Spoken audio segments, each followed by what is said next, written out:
Jefferson sat out the Civil War as a Union prison. Till Anna had been assigned temporary duty at the Dry Tortugas, she'd not even heard of it. Now it was home. For a moment she merely treaded water, head thrown back to let the sun seek out any epithelial cell it hadn't already destroyed over the last 10 years. Just breathing, when the practice had recently been denied, was heaven. 3 times she breathed deep. On the third she held it, upended, and kicked again for bliss of the bottom.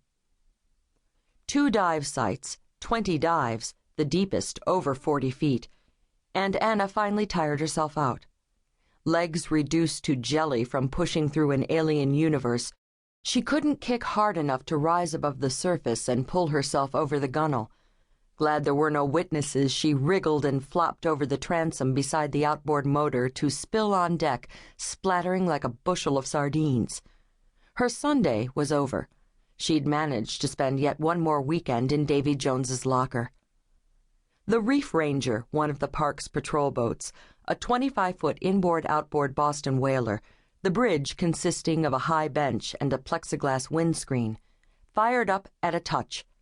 Anna upped anchor, then turned the bow toward the bastion fortress that was to be her home for another 8 to 12 weeks. The opportunity to serve as interim supervisory ranger for the 100 square miles of park, scarcely one of which was above water, came in May. Word trickled down from the southeastern region that the Dry Tortugas supervisory ranger had to take a leave of absence for personal reasons, and a replacement was needed until he returned, or, failing that, a permanent replacement was found.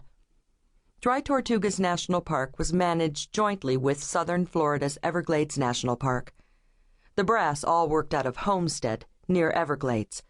Marooned as it was, 70 miles into the Gulf, day-to-day operations of the Dry Tortugas were run by a supervisory ranger who managed 1 law enforcement ranger, 2 interpreters, and an office administrator.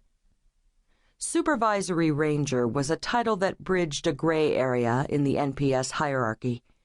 For reasons to which Anna was not privy, the head office chose not to upgrade the position to Chief Ranger, but left it as a subsidiary position to the Chief Ranger at Everglades. Still, it was a step above Anna's current District Ranger level on the Natchez Trace. She had taken the Dry Tortugas assignment for personal reasons. When she was in a good frame of mind, she told herself she'd needed to retreat to a less populated and mechanized post to find the solitude and unmarred horizons wherein to renew herself, to seek answers.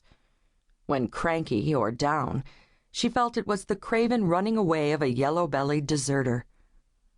Paul Davidson, his divorce finalized, had asked her to marry him.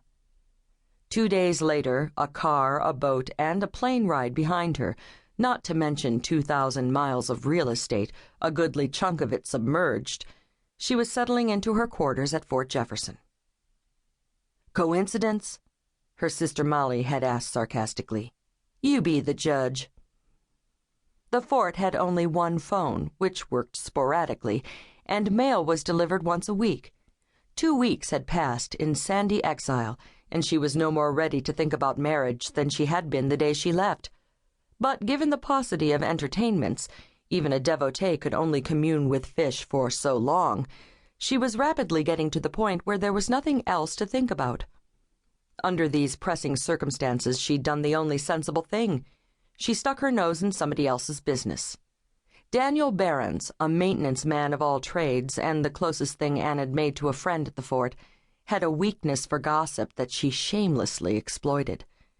With only a small nudge, Daniel had filled her in on why she'd been given the opportunity to explore this oddly harsh, boring, beautiful, magical bit of earth. Her predecessor, Lanny Wilcox, hadn't taken an extended leave willingly. It had been forced upon him when he'd begun to come unglued. His girlfriend, a little Cuban number as cute as a basket full of kittens, ran out on him, Daniel had told her, his voice low and gentle as usual. Lanny was a terrific guy, but he was getting up there, 51 this last birthday. At his peak, he couldn't have been much to look at. Hey, I like Lanny just fine, but, well, even he knew he was about as good-looking as the south end of a northbound spiny lobster.